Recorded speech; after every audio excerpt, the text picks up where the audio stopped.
Is Oregon heading to the Big Ten? Well, nothing's finalized yet, but we know that it's at least looking more likely. We're talking conference realignment buzz on today's episode of the Ducks Dish podcast.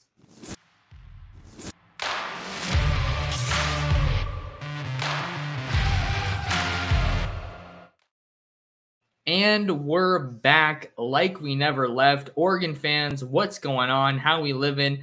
Thank you so much for tuning in to another episode of the Ducks Dish podcast. I'm your host, Max Torres, publisher and lead editor of Ducks Digest, covering the Oregon Ducks over on Fan Nation, part of the Sports Illustrated network. Man, conference realignment. The gift that keeps on giving. Feels like there is, for the longest time, it feels like there was no end in sight, and we still don't even have a definitive end, but there is some serious traction with some of these recent developments this week. And, you know, I'll be honest, I was never really one that was super interested in conference realignment. If you guys have been watching me or listening to me, reading me for a while, I really haven't, delved into those waters a whole heck of a lot, because it just seems like there were all these tweets, all these rumors, and, so much smoke about, one school going here, another school going here, but nothing ever happened. And this was months and months and months on end. So I was just kind of saying, hey, let me know when something actually happens. But it looks like we could be very close to some resolution here in the conference realignment saga. And, Oregon's obviously been a school that has been very, very relevant and prevalent in a lot of these talks. So, we obviously know that USC and UCLA are heading to the Big Ten in 2024. And then there's a recent domino that fell when Colorado said that they were going to be returning to the Big 12 after doing absolutely nothing in the Pac-12. I have nothing against Colorado. That's just the facts. That's just what it is, especially if we're talking football. I mean, I can only think of the 2016 season. I think it was, horrible year for Oregon. And I think it was Mike McIntyre was still the coach at the time. And they had their best season that year. But, Colorado has been the doormat of Pac-12 football during their time in the conference. So really don't think it's that big of a deal that they're leaving. But at the same time, it's significant because their departure, kind of comes right on the heels, overlaps with this new proposed Pac-12 media deal from Commissioner George Kliavkoff. And, I don't have the exact specifics, but, the proposed deal was more or less exclusively streaming on Apple TV with about $20 million, the estimated, amount for each member school, and an opportunity for, incentives depending on subscriptions. And, if numbers went up from there. But, the fact that they had so much time to put together a media deal that was going to incentivize the remaining Pac-12 schools to stay in the conference, say, hey, you are valued. We feel like you have a good product that you can help us deliver. That they had so much time between USC and UCLA announcing their departure to the Big Ten and now. And that's the best that you could do. Apple TV, what a joke. And it seems like it makes all the sense in the world, because that's kind of what the Pac-12 conference has become in the grand scheme of things, especially within college football. The Pac-12 has been a pretty good conference when you're talking about basketball, certainly baseball, Stanford, UCLA, USC, and schools like that have really made a name for themselves in the Olympic sports as well, if we're just taking football out of the equation for a moment. But let's be real here. Football is what's driving this. The money is driven by football. So if we're just looking at football, that's what's going to move the needle here. So some of the recent developments that we have, the first one came earlier today. It is Thursday as I record this. I'm not quite sure when it's going to get posted, just depending on turnaround time on YouTube and whatnot. But Brett McMurphy of Action Network tweeted on Thursday, quote, Big Ten just trying to figure out financials at this point on Oregon and Washington, sources told Action Network HQ. Quote from a source: "There is no more research or information needed on Oregon and Washington." Big Ten sources said, quote, "We have everything we need." So now it just seems like not a matter of if, but when. When are Oregon and Washington going to be headed to the Big Ten? It seems like they are more or less tied at the hip at this point when you're looking at these conference realignment talks, specifically with regard to the Big Ten. All of this also, happens. All these developments are going on with a whole lot of traction and a lot of talk about Arizona State, and Utah moving to the Big 12. So you're looking at 5 more schools. Sorry, I got a helicopter passing over. You're looking at 5 more schools, potentially almost half of, the now Pac-10 on the move potentially, which would be pretty obvious in terms of just spelling the demise of the Pac-12. And, Brett McMurphy isn't even the only guy that's reporting on this. Obviously, you got all the big name reporters. Pete Thamel with ESPN also has been doing a really good job covering this. And he wrote a story titled Realignment Buzz. It's Thamel's Realignment Buzz, what's next for the Pac-12, Big 10, Big 12. And in that story, he's as plugged in as anybody when it comes to the national scene. I'm going to read some of it here. Oregon is now viewed as charting the course for the Pac-12's future. If the Ducks are comfortable with a Big Ten offer, Washington would follow, but there's also a chance Oregon may be comfortable with the ambiguity of the Pac-12's deal, stay put, and try to dominate the Pac-12.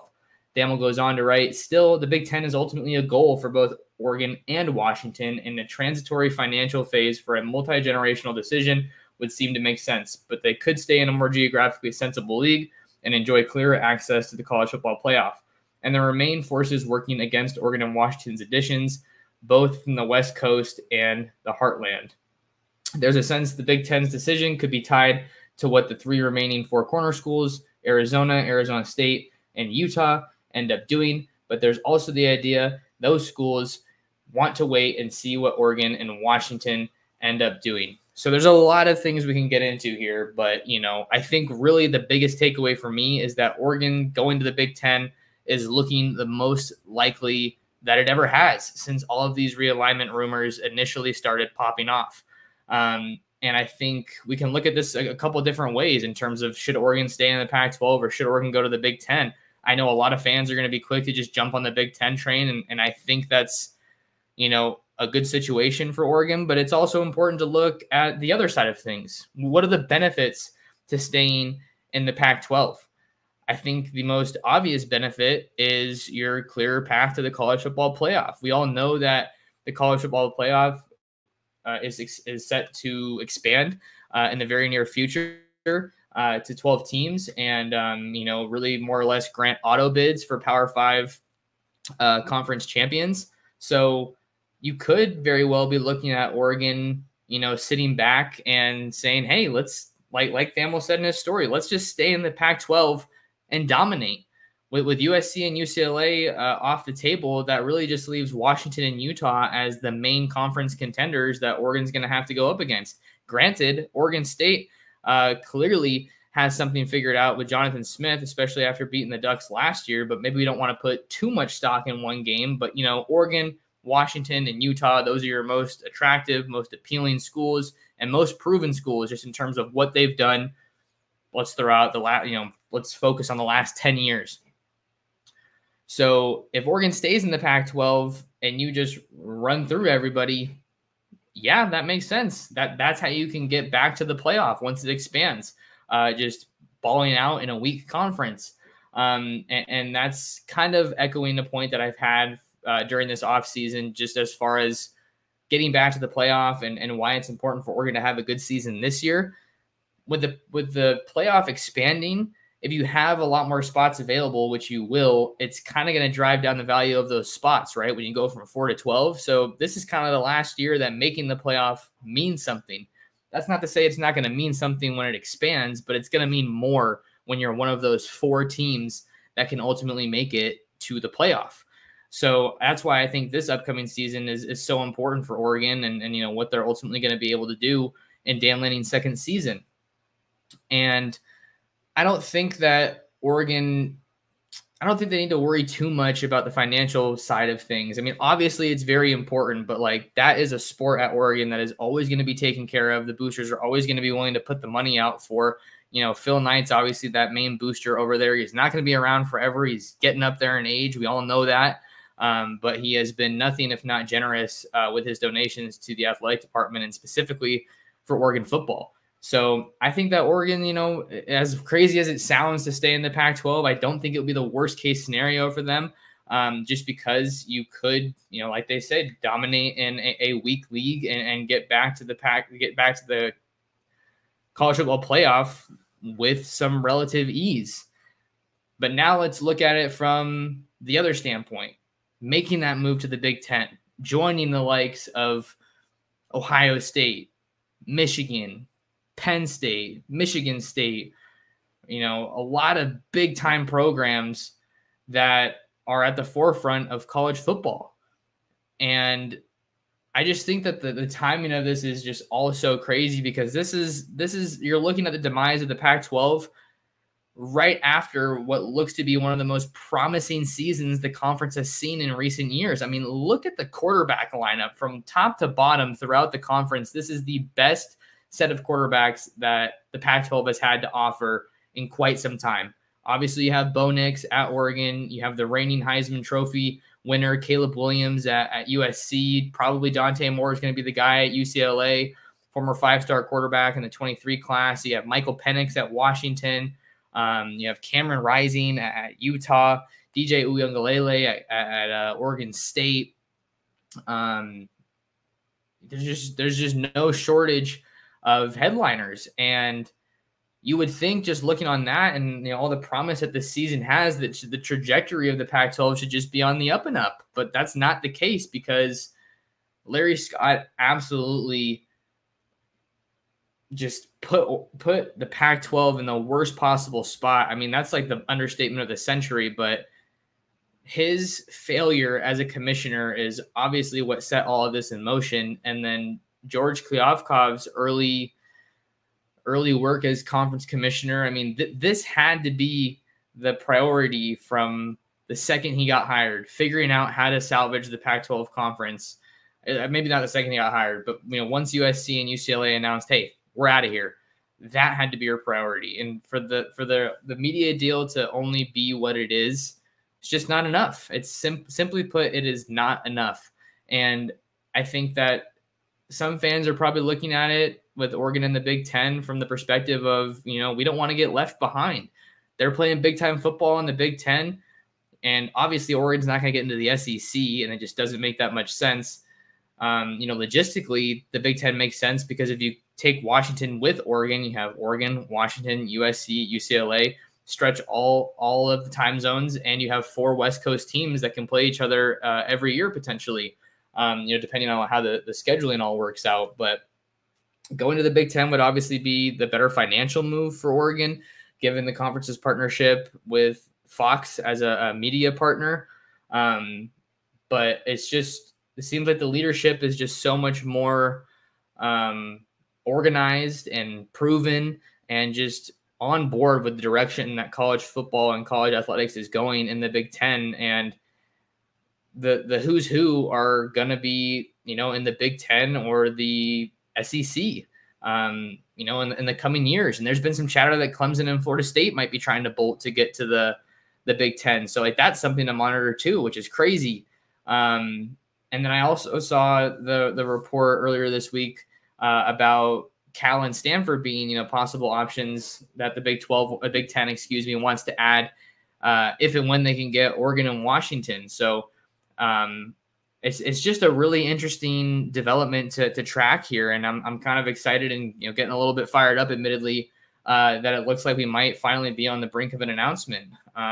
It seems like, some of the people that I've talked to, I don't want to wade too much into these waters because I don't want to consider myself an insider when it comes to conference realignment, like some of these huge national writers. But it seems like, Oregon feels like this is going to happen, sooner rather than later. But at the same time, I don't think that Oregon is looking at this as a situation where they're going to get left behind, because if, like I was just saying, I don't want to repeat myself again, but if they can run the pack and get back to the college football playoff, then that's ultimately the situation you want to be in. But a lot of people also want to talk about Dan Lanning's contract, right? Massive contract extension for Dan Lanning. And it kind of makes you wonder, is Rob Mullins making that deal, that contract with Dan Lanning, if he isn't confident that there's going to be a lump sum of money coming in from somewhere to help pay for that contract? I don't know, but you can kind of read between the lines there and see that the contract coming when it did, and then this development of Oregon possibly heading to the Big Ten in the near future, it makes a lot of sense. And another thing that I always like to talk about is recruiting, right? There is recruiting impact when it comes to conference realignment and where the sport is heading. You know, who's going to be able to take care of their players, who's going to be able to make sure that they're able to be sustainable in today's era of name, image, and likeness, of NIL. And we already know that Oregon's doing a really good job of that. When you talk about NIL, right? You have all the player exclusive shoes that are being sold, and a portion of those shoes that are sold goes to everybody on the roster. I feel like that's been pretty publicly talked about, and that's just one little fraction of the NIL picture at Oregon. And I've been talking to a lot of people as someone who covers recruiting heavily, and I've been told that Oregon's NIL approach is just top tier and different from a lot of other schools. And obviously the Nike connection plays a huge part of that. So in that regard, I feel like that's helped Oregon navigate this conference uncertainty, because let's not kid ourselves, there is a whole lot of negative recruiting going on against Oregon from schools like USC, or just schools that are competing against Oregon on the recruiting trail.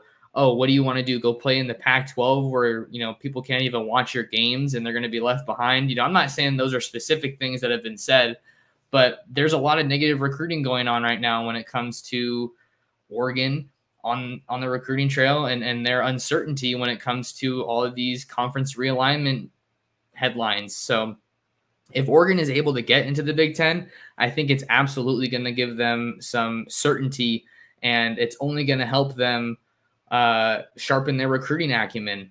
Oregon has the number 12 class right now, I think, in the 2024 recruiting class, 21 commits, number 12 overall. I don't think that moving to the Big Ten would skyrocket them up the rankings or anything, but it would just, they're already doing such a good job recruiting. I talked about Elijah Rushing and a couple other big names. Nate Frazier is going to be announcing his college commitment this upcoming weekend. I think that's going to be Georgia, even though I really felt good about Oregon's chances earlier on in this one. But they're the back-to-back champs, and you can only do so much there once Georgia comes calling. But I think that I'm also thinking about Micah Benuelos in the 2023 class. He's a USC offensive lineman, and he was very direct during his commitment ceremony, in his live interview, talking about how USC heading to the Big Ten was part of what played a role in his decision. So if Oregon's in the Big Ten, it's only going to level the playing field that much more when it comes to recruiting. But I think another thing you have to look at is just Oregon going to the Big Ten. If they do that, it does make their path to the playoff that much harder. Who knows how the divisions are ultimately going to be set up, but, there's a lot of heavy hitters in that conference. How do you feel if you're an Oregon fan about the Ducks going up against Ohio State, going up against Michigan? I'm sure Duck fans are excited for, potential future matchups with Michigan State, right? After that series, when Marcus Mariota was at Oregon, and then when Vernon Adams was at Oregon, he got hurt, and then they lost that game in pretty crazy fashion. But you're going to be getting Iowa, and Oregon versus Iowa game is obviously a possibility if they end up heading over there. It's just a crazy time. And I'm sure that depending on how long you've been an Oregon fan, I've only been following Oregon personally since about 2012, my freshman year in high school. So I know I'm on the younger side of things, and there's a lot I haven't seen, but it just sounds crazy to think that Oregon could be playing their football and their athletics in the Big Ten Conference. But at the same time, it makes a lot of sense just because this is the direction that college athletics has been going in. It's either act or get left behind. I think that staying in the Pac-12 seemed like kind of a end of the world scenario just because it has become such a shell of itself and just a disaster. But at the same time, the thing that really keeps me optimistic about Oregon if they do stay in the Pac-12 is that it helps them just get back to the playoffs. So I don't want to repeat myself too many times. I didn't, plan this show out really, really thoroughly. We just had a couple updates that we're running with, so I'm throwing some commentary in there as well. But we'll see what ends up happening for Oregon when it comes to the future of their conference realignment and where they ultimately find themselves. I think the last thing that I'll throw in there is just this could be a very good move for football, but it's going to be difficult for some of these other sports that play on tighter schedules, tighter turnarounds. You're looking at baseball, basketball, even football only has to travel once a week. So that's really easy. But if this does happen, I can't help but feel a little bit for some of those other athletes that are going to have to deal with, balancing school and a crazy travel schedule and, going all the way out in some cases, to the East Coast. If you're playing Penn State or something, you're going to really have to be on your game. And that's going to be something in the classroom and obviously on the field. So it's going to be quite a crazy time in college athletics if and when that happens. But the case in point in all of this in this episode is that it looks like it's going to be happening. We just have to see what happens. You're seeing more board meetings. I think Washington's holding one on Thursday evening.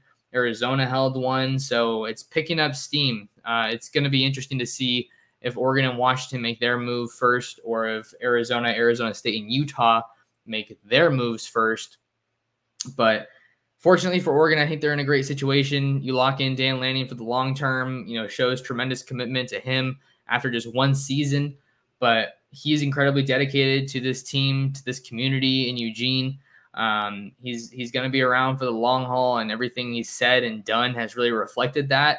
So even though it's a crazy time in college athletics, I think that if you're an Oregon fan, you love where the Ducks stand right now. I think that with the way that their recruiting has been on the rise, with the on-field product and the coaching staff that Oregon has right now, it sets up for success. Am I saying that Oregon's going to go in and win the Big Ten? Not necessarily. I think there's might be a learning curve, but I think that they're at the very least in a really good spot to be competitive.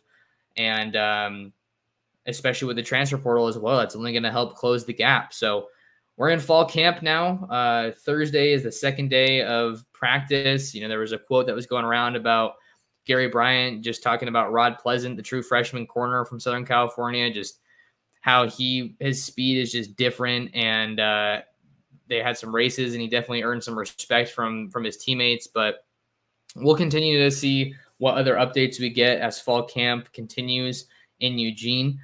Scheduled to hear from Tosh Lapoy and Will Stein on Thursday. So we'll see what kind of updates we can get there about the quarterback room.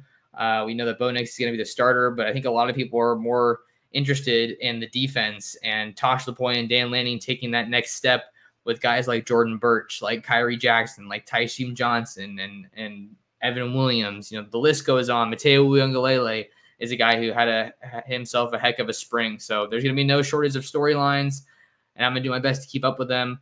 But that'll do it on today's episode of the Ducks Dish Podcast. Appreciate you guys tuning in. Make sure you tap in with me, lock in with me on Twitter and Instagram at mtorres sports. You can subscribe to my YouTube channel at Oregon Football Max Torres. And as always, you can find my written work on ducksdigest.com. Do me a favor, hit that like button, hit that subscribe button, and share the Ducks Dish Podcast with your friends, with your family, and with other Duck fans.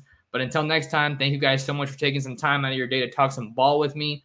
And we'll see you on the next episode of the Ducks Dish Podcast.